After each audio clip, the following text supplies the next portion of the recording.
If you've been around long enough, and by that I mean only a couple of years, you've probably observed one of the fundamental truths about computers. They always get faster. While games and web browsing might seem faster, the average person's computer usage doesn't necessarily express just how much more powerful computers have become. In particular, for several decades, supercomputers have been developed which are vastly more powerful than what is on your desk or in your pocket. Unless that is, you make comparisons over time. Learn more about supercomputers, the evolution of computing power, and how your computer stacks up to supercomputers of the past on this episode of Everything Everywhere Daily.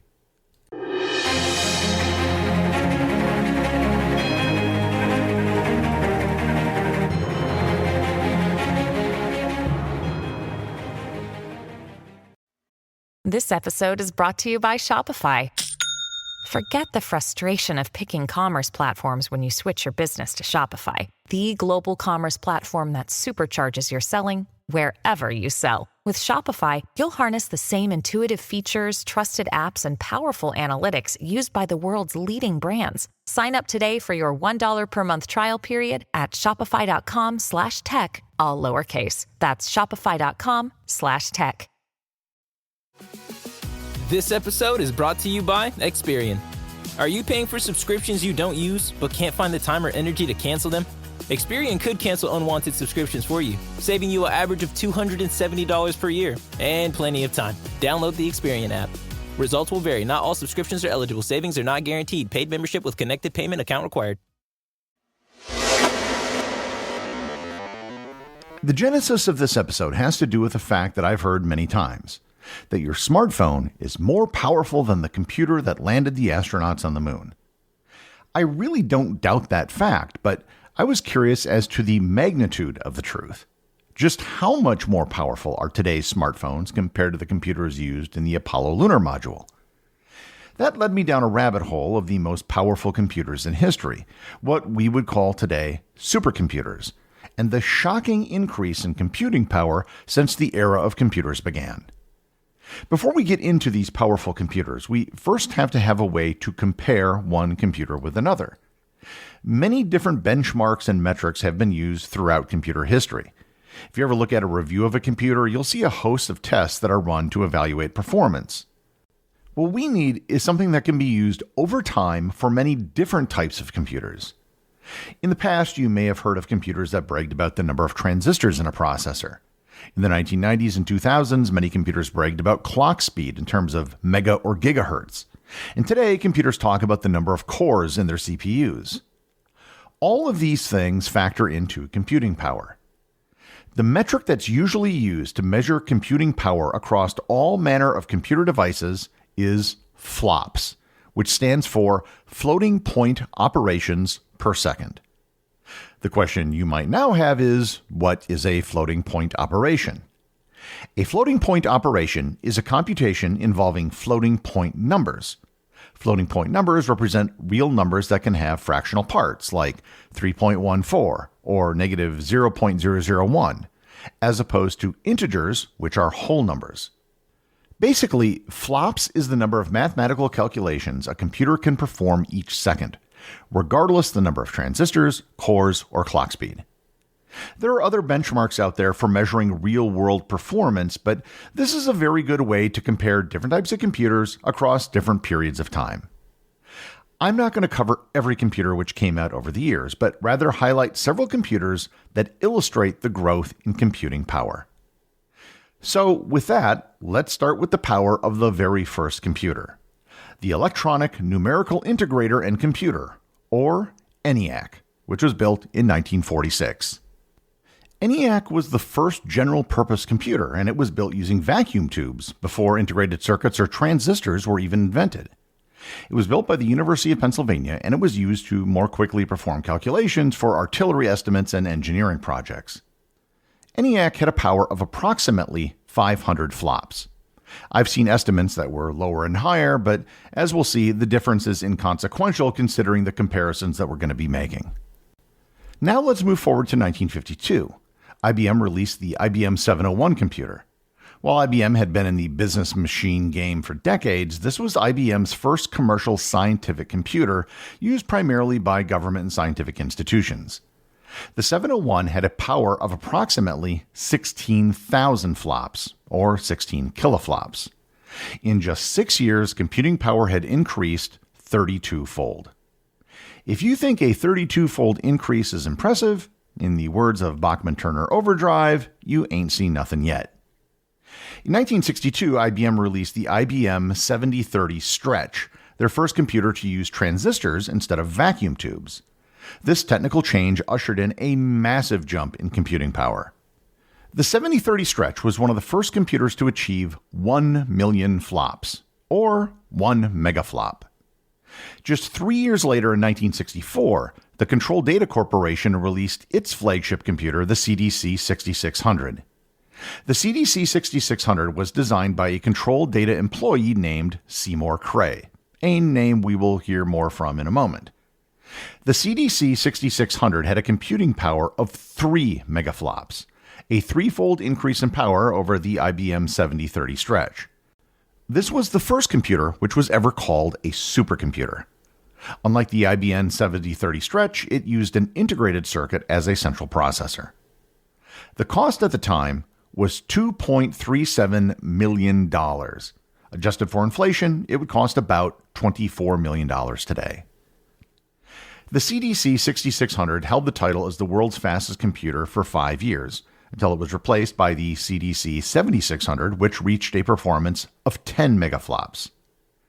In 1972, Seymour Cray left Control Data Corporation to start his own company, Cray Research, and then later the Cray Computer Corporation. In 1975, Cray released the Cray 1 supercomputer.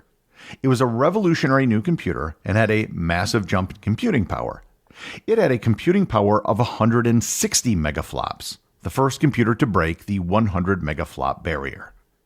It was sold for $7.9 million in 1977, which would be over $40 million today.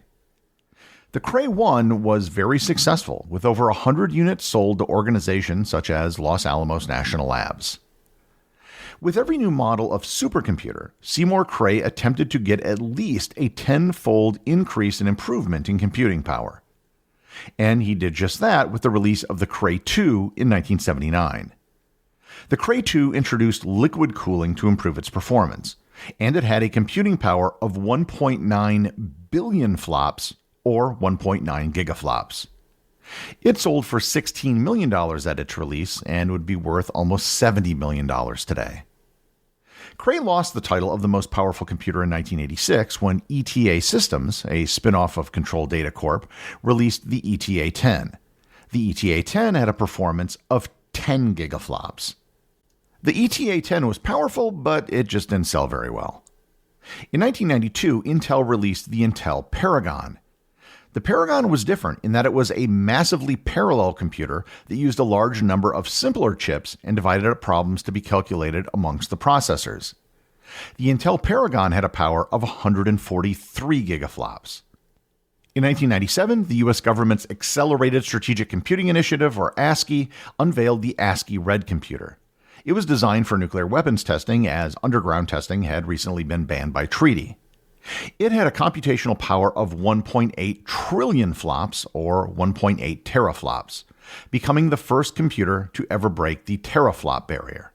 5 years later, in 2002, the NEC Corporation in Japan created the Earth Simulator, which had a power of 35 teraflops. And 6 years later, in 2008, IBM retook the title of the world's most powerful computer with the IBM Roadrunner. They didn't just break the 100 teraflop barrier. The Roadrunner had a power of 1,105 trillion flops, or 1.1 quadrillion flops, or to put it more succinctly, 1.1 petaflops. In 2011, the K computer by the Fujitsu Corporation reached 10.5 petaflops. And in 2018, the IBM Summit reached 200 petaflops. The current reigning champion for the most powerful computer in the world, at the time of this recording, is the Frontier supercomputer operated by the Oak Ridge National Laboratory, which was operational in 2022. It has a theoretical top performance of 1.1 quintillion flops, or 1.1 exaflops. So, just to summarize and put this into perspective, the world's most powerful computer today, the Frontier, is approximately 10 quadrillion times more powerful as the ENIAC, which was released almost 80 years ago. The improvement in performance is so great that we have to resort to numbers such as quadrillions and quintillions, which we otherwise never have to use. I should add that most of the supercomputers over the last several decades have been a battery of smaller computers. In fact, if you look at the photos of the Frontier supercomputer, it looks very similar to what you would find in a server room or a server farm, the likes of which run large websites like Netflix or Facebook. The difference is that a supercomputer is designed to tackle a single problem. With all of this, I now want to go back to my original question at the top of the episode. Let's start with the power of the computer that was used to land on the moon. The computer used in the Apollo program was the Apollo Guidance Computer. It was created to meet the specific parameters of the Apollo program with regards to power and weight. It got the job done, but it wasn't very powerful. The Apollo Guidance Computer had a total computing power of about 85 kiloflops. So it was more powerful than the 1952 IBM 701 computer, but dramatically less powerful than the 1961 IBM 7030 stretch. Most of us will never use a supercomputer and certainly not the Apollo Guidance Computer. Although, as an aside, there are people in this audience who probably do use supercomputers. Most of you are familiar with personal computing devices of some sort. So how do they stack up against supercomputers of the past? The Apple I personal computer, released in 1976, had a power of 60 kiloflops. It wasn't quite as powerful as the Apollo Guidance Computer, but it was something that computer enthusiasts could actually buy. The first real personal computer, the IBM PC, was released in 1981 and had a power of 330 kiloflops. It's not as powerful as the IBM 7030 stretch, released 20 years earlier, but it sold for $1,500 instead of $7.7 million. The original Intel Pentium computer, released in 1993, had a power of approximately 60 megaflops, depending on the configuration. This would have put it on a par with an early 1970s supercomputer, again at a fraction of the price. The 1997 Pentium II had a power of approximately 350 megaflops, again depending on the configuration, and the 1999 Pentium III had a power of 1.3 gigaflops. Once again, there's about a 20-year lag between the Cray II supercomputer and the Pentium III, both of which are about the same power. In the 2000s, Intel began to sell multi-core processors. The 2006 Intel Core 2 Duo could achieve a power of 20 gigaflops. And this was twice as powerful as the 1986 ETA-10 supercomputer. The 1992 Intel Paragon supercomputer achieved 143 gigaflops. 20 years later, in 2012, the Intel Core i7 achieved approximately 100 gigaflops. The 2020 Apple M1 processor, on which I record this podcast, has a power of about 2.6 teraflops, and that is more powerful than the 1997 ASCII Red supercomputer. So there has roughly been a 20-year lag between supercomputers and desktop computers. That lag is getting slightly longer just because the rate of supercomputer power increased when they began becoming massively parallel, and they could just throw smaller computers at the problem to increase the power. But what about the smartphone in your pocket? Are you carrying a supercomputer around with you right now? The first Apple iPhone, released in 2007, had a power of 5 megaflops, but the power increased quickly. By the iPhone 4 in 2010, it had reached 1 gigaflop. 2 years later, in 2012, the Samsung Galaxy S3 reached 10 gigaflops, and 5 years after that, in 2017, the iPhone X reached 200 gigaflops.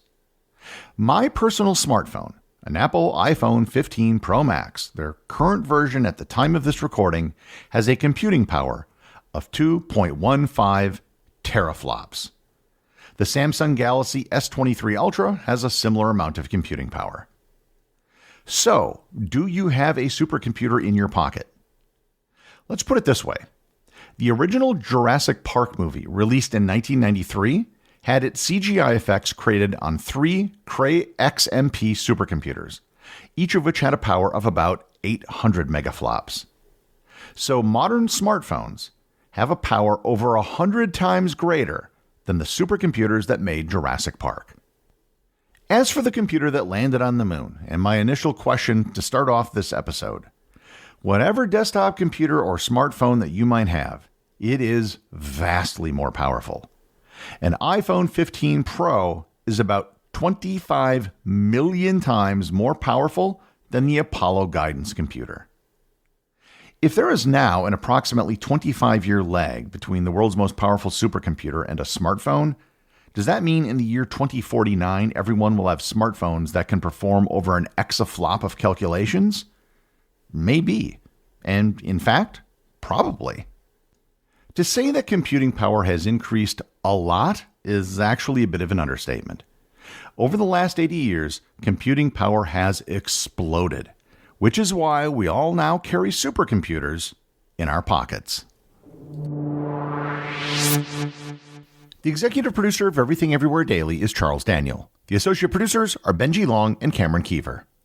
I want to give a big shout out to everyone who supports the show over on Patreon, including the show's producers.